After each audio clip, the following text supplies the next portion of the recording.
d'une nuit profonde d'un hiver redoutable, je voyais défiler infiniment des silhouettes à peine identifiables.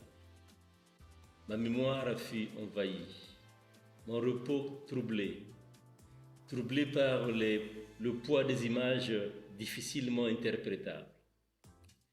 Mon incapacité de donner une lecture à ce spectacle eut le mérite sur moi, celui de m'emporter vers un horizon où j'avais vu lever les premiers rayons solaires qui endurcissaient mes os, où je lançais mes premiers cris de douleur, réaction à la première violence que je subissais dans cet univers, quand j'étais détaché des entrailles de ma mère.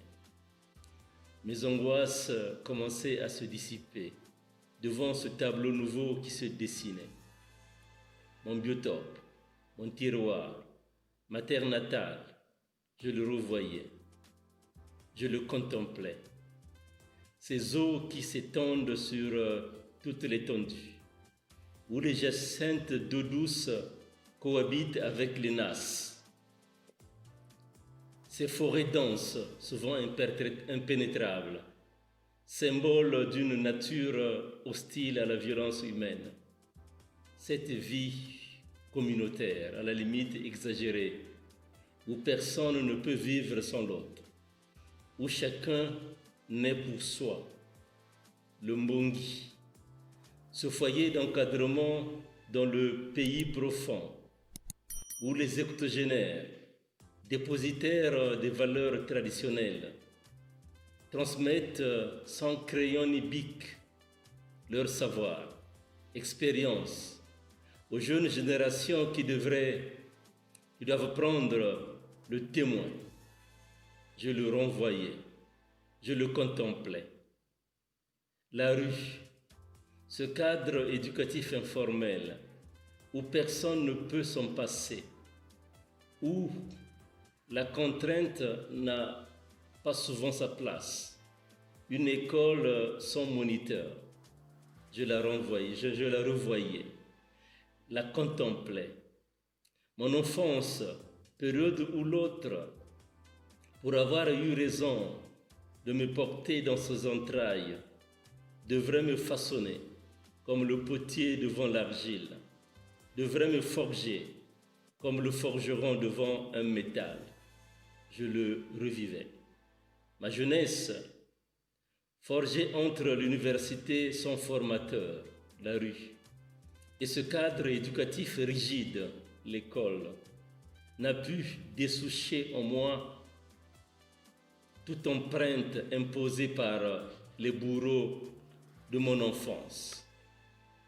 Penser à autrui, principe cardinal dans un noyau où je suis le médian, dans un environnement où oser était le maître mot qui devrait accompagner tout engagement. La politique, parce que c'est d'elle qu'il s'agit. Dans sa définition classique, n'est porteuse d'une ambiguïté. Gérer la cité, un devoir qui devrait incomber à tous.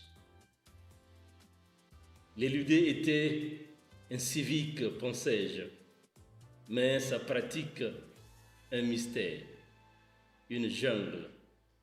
Seul un vieux singe retrouve facilement l'issue. J'osais m'introduire, sans peut-être avoir toutes ses capacités.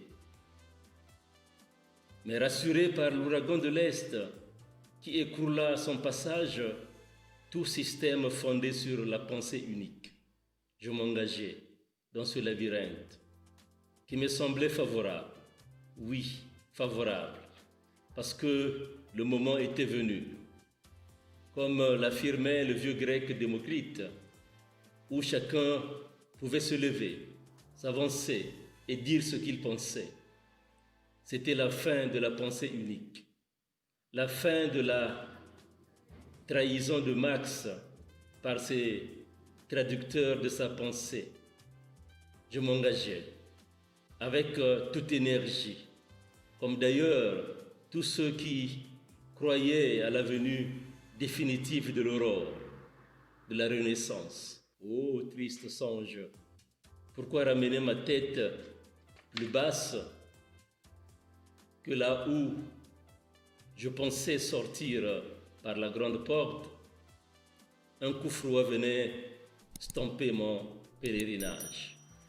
Dans ce grand tiroir qui construit mon moi, de nouveau me voici dans cette écoumène où je marcherai d'un avant, où je serai l'uomo di colore, où je serai l'uomo nero, qualificatif qui me semblerait propre, mais uomo di colore. Et eux, qui sont-ils? Des incolores. Mais lorsqu'ils envahissaient mon beau berceau, après l'avoir sectionné à Berlin, entreprise honteuse que personne n'ose revendiquer les mérites aujourd'hui. Mais qui étaient-ils? Uomini di colore, des incolores. Mon péché est d'avoir hérédité le parcours de celui qui vécut l'expérience la plus avilie de l'histoire de l'humanité.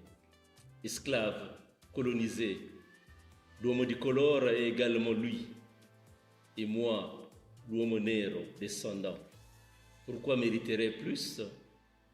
Extracommunitario, n'est-il mieux qu'esclave? Colonisé, je ne le refuserai. C'est la réalité. Je le suis, car hors de ma communauté, loin de ma patrie. Un bon précédent dans une communauté où je dois marcher comme le général Charles de Gaulle à Brazzaville quand la poussée naziste le contrait vers l'exil. Mais qui fut-il, lui? Dans une marée noire, l'uomo di colore, extracommunautaire?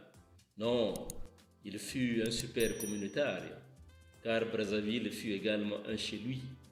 Mais moi, l'uomo nero, je le resterai, puisque ma patrie sera lointaine, puisque je marcherai dans une communauté loin de ma communauté, je le resterai.